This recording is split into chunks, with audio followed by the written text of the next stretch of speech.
नमस्कार। Mission health के इस फोन इन कार्यक्रम में आप सभी का हार्दिक स्वागत है। दर्शकों, औद्योगिकरण, आर्थिक सामाजिक विकास, शहरीकरण और बदलती हुई जीवन पद्धति की वजह से आज हम देख रहे हैं कि हमारे देश में असंक्रामक रोगों के मरीजों की संख्या दिन पे दिन बढ़ती जा रही है। और अगर हम आज के दौर की बात करें तो एक अनुमान के मुताबिक 1/3 से ज़्यादा मरीज जो हॉस्पिटल में आते हैं वो असंक्रामक रोगों के शिकार होते हैं। असंक्रामक रोग क्या है, क्यों होते हैं, कैसे बचा जाए और आखिर इनका इलाज क्या है, इन्हीं तमाम बातों को जानने के लिए आज इस कार्यक्रम का विषय हमने लिया है असंक्रामक रोगों के बारे में सामान्य जानकारी। जी हाँ, यही विषय है हमारे आज के इस कार्यक्रम का। इस विषय से जुड़ा अगर आपका भी कोई सवाल है, कुछ जानना चाहते हैं या कोई जिज्ञासा है, आप हमें फ़ोन कर सकते हैं। फ़ोन करने के लिए जल्दी से कागज़ और कलम उठाइए, फ़ोन नंबर्स नोट कीजिए। फ़ोन नंबर्स इस प्रकार से हैं 0522-220-5756, दूसरा नंबर 0522-2288-698, तीसरा नंबर 0522-4076-802 और टोल फ्री नंबर 1800-180-5233। फ़ोन आप ज़रूर करें, लेकिन फ़ोन करने से पहले टीवी सेट की आवाज़ को थोड़ा सा कम कर दें और सवाल को संक्षिप्त रखें। आज आपके सवालों के जवाब देने के लिए इस स्टूडियो में मौजूद हैं डॉक्टर AB सिंह। डॉक्टर साहब का ताल्लुक राष्ट्रीय स्वास्थ्य मिशन उत्तर प्रदेश से है। आप उप महाप्रबंधक गैर संचारी रोग हैं। डॉक्टर साहब, वेलकम टू अवर शो। और हम आपको ये भी बताना चाहेंगे कि आज इस स्टूडियो में प्रदेश के विभिन्न क्षेत्रों से कुछ पार्टिसिपेंट्स आए हुए हैं जो इस कार्यक्रम में हिस्सा लेंगे, डॉक्टर साहब से सवाल पूछेंगे और जानकारी भी हासिल करेंगे। आप सभी का स्टूडियो में आने के लिए बहुत बहुत स्वागत है। मैं आप सभी लोगों से अनुरोध करना चाहूँगी कि अगर आप लोगों के मन में भी कोई सवाल आए या कुछ आप डॉक्टर साहब से जानना चाहते हैं तो आप लोग एक एक करके अपना सवाल डॉक्टर साहब से पूछ सकते हैं। तो बस शुरू करते हैं हम अपना आज का ये कार्यक्रम। डॉक्टर साहब, ये हमारा फ़ोन इन कार्यक्रम है तो जाहिर सी बात है कि कॉलर्स के फ़ोन आने शुरू हो जाएंगे, लेकिन सबसे पहले मैं आपसे ये ज़रूर जानना चाहूँगी कि असंक्रामक रोग क्या है, कैसे परिभाषित करेंगे आप इसे, अगर एक आम आदमी इसे समझना चाहे। देखिए, रोग अगर हैं दो तरीके के हम मान लेते हैं। एक संक्रामक, जिसे हम कहते हैं कम्युनिकेबल, जो किसी व्यक्ति दूसरे व्यक्ति से हो सकते हैं जी। दूसरा असंक्रामक जो कि नॉन कम्युनिकेबल है, ये किसी व्यक्ति दूसरे व्यक्ति में नहीं जाते हैं। ये एक तरीके से समझिए कि हम स्वयं जो है बीमारी को अपने शरीर में पैदा करते हैं अपनी जीवन शैली से, खान पान से। तो ये इस तरीके से थोड़ा फर्क है संक्रामक रोगों से। अच्छा। किसी एक व्यक्ति दूसरे व्यक्ति में ट्रांसफर नहीं होते हैं। तो डॉक्टर साहब, जैसा कि मैंने शुरू में कहा था कि कुछ पार्टिसिपेंट्स भी आए हुए हैं, वो भी आपसे कुछ जानना चाहते हैं। सीमा अग्रवाल जी, आप बड़ी दूर से तशरीफ लाई हैं, आपका क्या सवाल है? असंक्रामक रोग किस तरह से भिन्न है संक्रामक रोगों से? देखिए, एक तो जो फ़र्क है मैंने आपको शुरू में बता दिया, दूसरे इसमें ट्रांसफ़र नहीं होते हैं। दूसरा, जो संक्रामक रोग हैं ये कुछ समय पीरियड के लिए होते हैं। जैसे मान लीजिए इन्फेक्शन कोई हुआ, आपको किसी को वायरल इन्फेक्शन उससे आपको हुआ तो 1 हफ्ते या 10 दिन में ठीक हो गया, या और भी कई सारी हैं इन्फेक्शन जो कि हुआ, आपको इलाज करा के आपने ठीक कर लिया। जो असंक्रामक रोग हैं ये बहुत लंबे समय पे धीरे धीरे शरीर में पनपते जाते हैं, और वो सिर्फ जो हम अपनी जो आदतें हैं, जीवन शैली या एक्सरसाइज ना करना या तंबाकू का इस्तेमाल करना, शराब का सेवन करना, उससे हम रोग खुद पैदा करते हैं अपने शरीर में। रुचि साहू जी, आप क्या जानना चाहती हैं? हमारे देश में असंक्रामक रोगों की वर्तमान में क्या स्थिति है? देखिए, हमारा देश इस समय दोनों तरह के रोगों से जूझ रहा है, संक्रामक रोग भी और असंक्रामक भी। और विगत कुछ सालों में असंक्रामक रोगों का प्रतिशत काफ़ी ज़्यादा बढ़ा है। आप मोटे तौर पर ये समझिए कि लगभग जितनी भी हमारे यहाँ मृत्यु होती हैं उसमें तकरीबन 60% जो मृत्यु होती है उसका मूल कारक जो है वो गैर संचारी रोग ही हैं, जो असंक्रामक रोग हैं। डॉक्टर साहब, मैं आपसे ये जानना चाहूँगी कि हमेशा यही कहा जाता है कि prevention is better than cure. असंक्रामक रोग ना हो, इसके लिए क्या उपाय करने चाहिए हम सबको? देखिए, इसके बहुत आसान 4 या 5 आपको मैं कहूँगा मूल मंत्र हैं जी। अपनी जीवन शैली जो है, जैसे हमारे पुराने दादा परदादा खाते थे उस तरह का भोजन करें, फास्ट फूड के चक्कर में बहुत ना पड़ें। दूसरा, रोज थोड़ी बहुत कसरत जरूर करें। जो हमारी आरामदायक लाइफ स्टाइल है, सेडेंटरी लाइफ स्टाइल जिसको बोलते हैं, वही मेन कारक है हमारा इसका। तीसरा, तंबाकू का सेवन बिल्कुल ना करें, क्योंकि तंबाकू ही मेन कारक है कैंसर का, दिल के रोगों का, और साथ ही साथ आपके मधुमेह का भी जी। और चौथा जो हमारा है, तनाव से मुक्त रहें, खुश रहें और पूरी परिवार के साथ जो है स्वस्थ रहें। जी। और संध्या जी, आप क्या जानना चाहती हैं? नमस्कार डॉक्टर साहब, मैं ये जानना चाहती हूँ अगर किसी वजह से हमें असंक्रामक रोग हो ही जाता है तो उसके लिए हमें क्या क्या एहतियात बरतनी चाहिए? देखिए, असंक्रामक रोग कई सारे हैं। अगर हम किसी एक की बात करें, मधुमेह हो गया, तो उसमें हमको थोड़ा सा अपना जीवन शैली में परिवर्तन लाना पड़ेगा। हमको नियमित रूप से हफ्ते में 5 दिन कम से कम आधा घंटा वॉक करना ही है। और इसी मधुमेह में नहीं, ये हमारा अगर हाइपरटेंशन उस पर भी लागू होता है। खान पान में अगर मधुमेह है तो थोड़ा सा ऐसा हम खाएं कि शक्कर का प्रयोग कम करें, अगर हाइपरटेंशन है तो नमक का प्रयोग कम कर दें, और साथ ही साथ तंबाकू और शराब इसके सेवन से बचें और तले भुने खाने से बचें, और हो सके तो थोड़ा बहुत जो है योग भी इसमें करें, वो काफ़ी मददगार है इन रोगों से मुक्त रखने के लिए। धन्यवाद। मानवी जी, आप क्या जानना चाहती हैं डॉक्टर साहब से? मेरा सवाल ये है कि मैं ये जानना चाहती हूँ असंक्रामक रोग कौन कौन से हैं? मानवीय असंक्रामक रोग अगर हम कहें तो एक मधुमेह हो गया हमारा, दूसरा जिसको हम डायबिटीज़ भी कहते हैं, दूसरा हमारा उक्त रक्तचाप जिसको हम हाइपरटेंशन कहते हैं, तीसरा हमारे कई सारे कैंसर्स हैं, जिसमें जो मुख्यतः 3 कॉमन कैंसर हैं हमारे। मुख का कैंसर, जिसकी दर बहुत ज़्यादा है क्योंकि हमारा देश में तंबाकू का सेवन बहुत ज़्यादा होता है। दूसरा, महिलाओं के स्तन का कैंसर, और तीसरा महिलाओं के सर्विक्स जो गर्भाशय का मुंह होता है उसका कैंसर। ये मुख्यतः 3 कैंसर हैं, और ये साथ में डायबिटीज़ और हाइपरटेंशन, ये 5 मुख्य जो हैं असंक्रामक रोग हैं।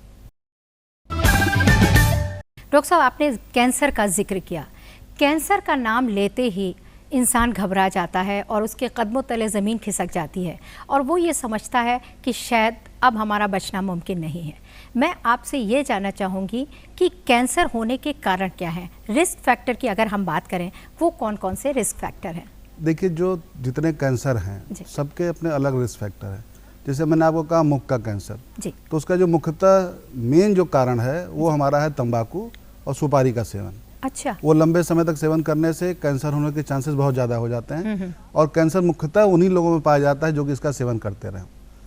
महिलाओं में ब्रेस्ट कैंसर का है, तो उसमें कुछ तो एक जेनेटिक भी है, अगर मदर में रहा है तो आगे होने की संभावना दूसरी होती है। साथ ही साथ बहुत ज़्यादा वजन अगर रहना भी, या शरीर में चर्बी का बहुत ज़्यादा होना, वो भी ब्रेस्ट कैंसर का एक कारक है।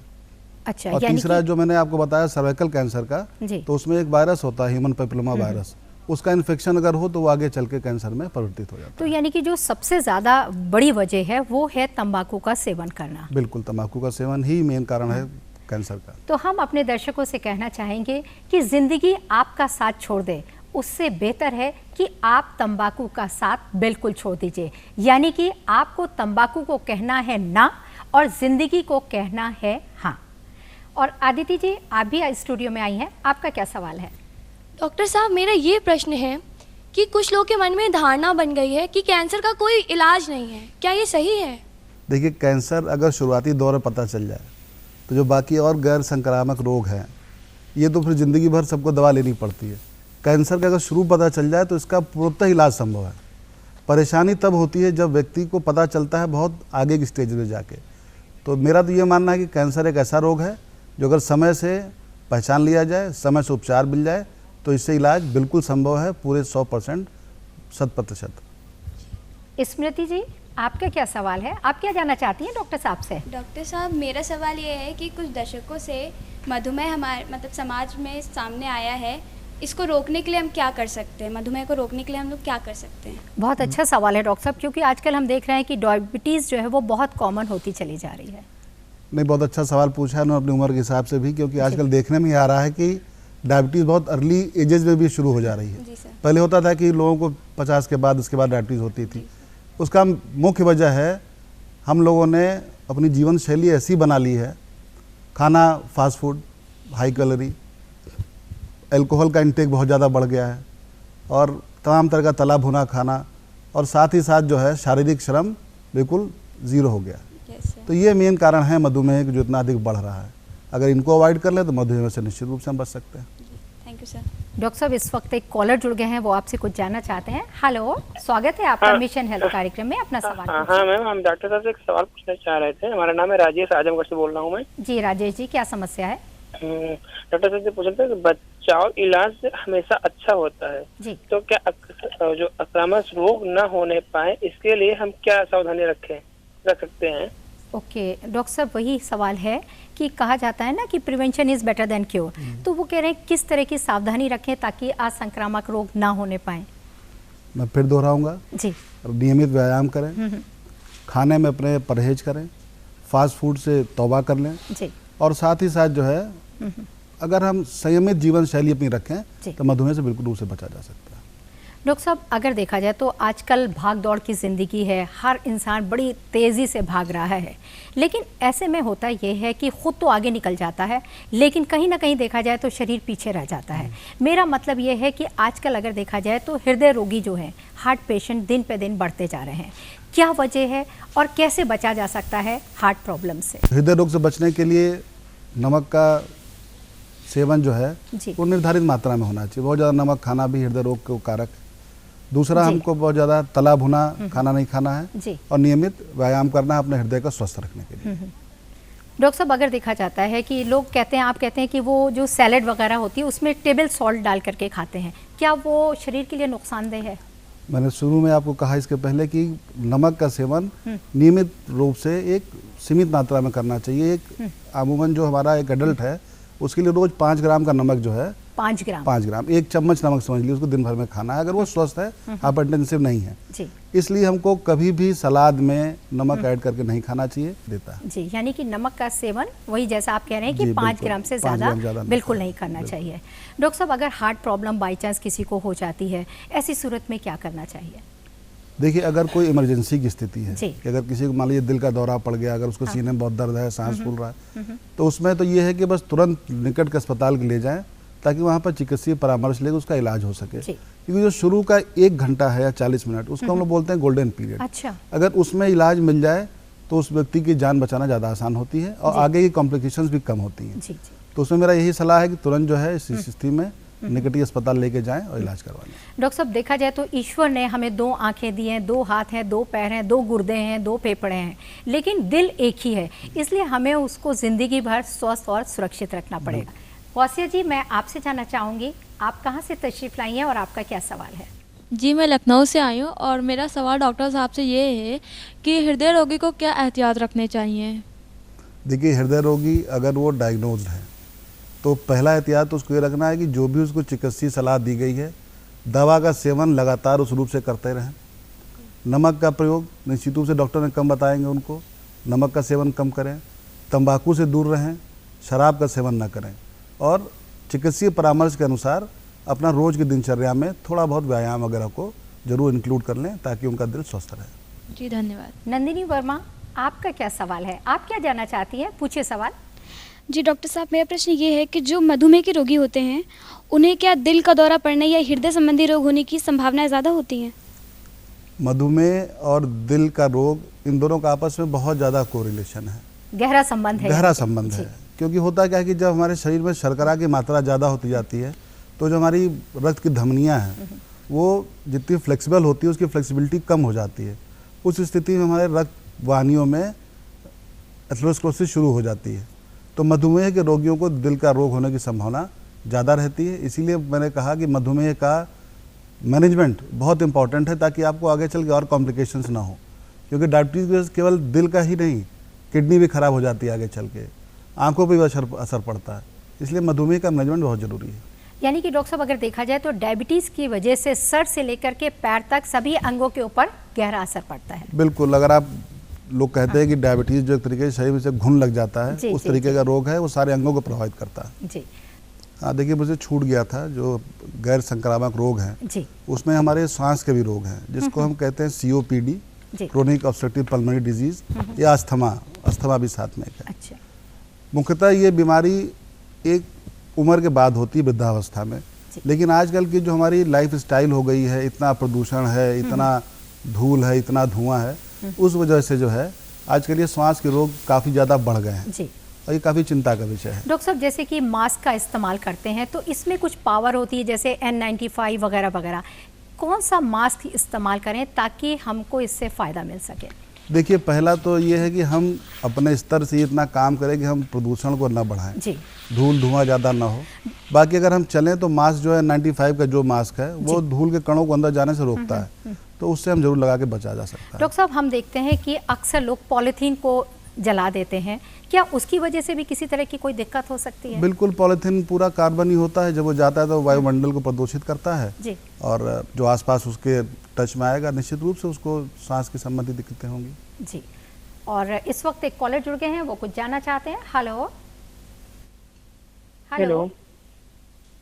स्वागत है हेलो। आपका मिशन हेल्थ कार्यक्रम में, पूछिए सवाल अपना। हाँ मैम, मैं राहुल लखनऊ से बोल रहा हूँ। राहुल जी, डॉक्टर क्या साहब से समस्या क्वेश्चन है? करना था। जी, क्या कुछ विशेष कारक है जिनकी वजह से कैंसर होने का खतरा बढ़ जाता है? जी बिल्कुल। डॉक्टर साहब बताइए, ये जानना चाह रहे हैं क्या कोई ऐसे खास कारक हैं जिसकी वजह से कैंसर होने का खतरा बढ़ जाता है?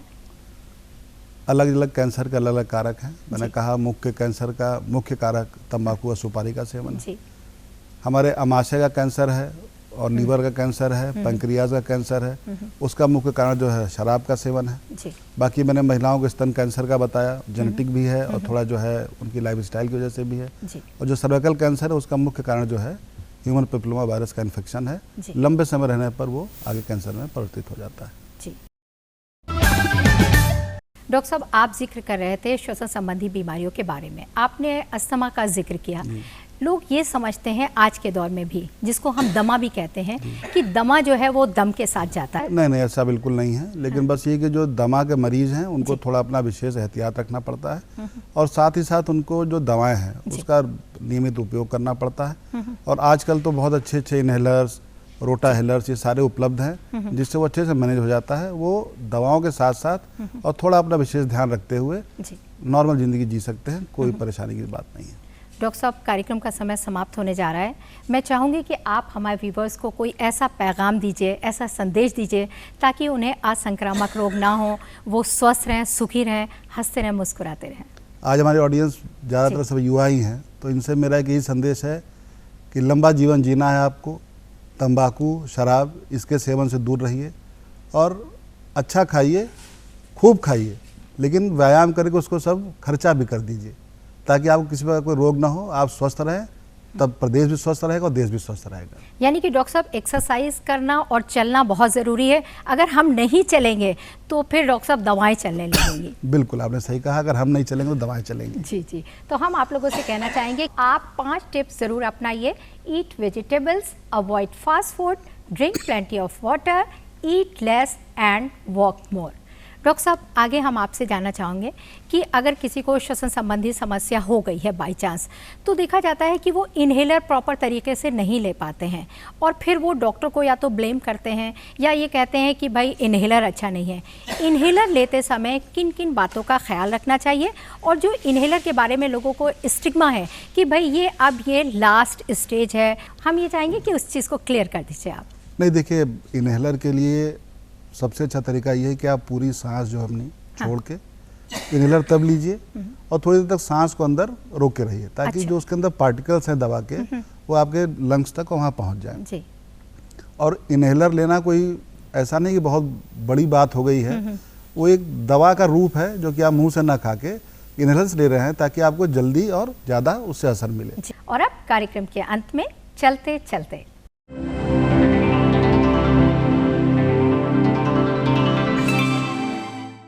तो बस नोट कीजिए आज का सवाल। आज का सवाल है 3 प्रमुख असंक्रामक रोग कौन से हैं? सवाल एक बार फिर से, 3 असंक्रामक रोग कौन से हैं? जी हाँ, इस सवाल का जवाब आप हमें डाक या ईमेल के ज़रिए भेज सकते हैं और जितनी भी करेक्ट एंट्रीज़ होंगी उसमें से हम लकी ड्रॉ निकालेंगे और जो लकी विनर होगा उसे हम अपने कार्यक्रम में आमंत्रित भी करेंगे। तो बस जल्दी से लिख भेजिए हमें इस सवाल का जवाब इस पते पर। नोट कीजिए हमारा पता, प्रस्तुतकर्ता मिशन हेल्थ, कमरा नंबर 205, दूरदर्शन केंद्र, 24 अशोक मार्ग, लखनऊ 226001। और हमारा ईमेल आईडी है missionhealth ddupLko@gmail.com। आप हमें ख़त ज़रूर लिखें, हमें आपके ख़त का बेसब्री से इंतज़ार रहेगा। और इसी कामना के साथ आप स्वस्थ रहें, सुखी रहें, हंसते रहें, मुस्कुराते रहें और मिशन हेल्थ कार्यक्रम देखते रहें। डॉक्टर साहब, इसी के साथ मैं आपसे भी विदा लेती हूँ। आप स्टूडियो में आए और हमारे व्यूवर्स को असंक्रामक रोगों के बारे में बहुत ही महत्वपूर्ण जानकारी दी। Thank you so much. मेरा सौभाग्य।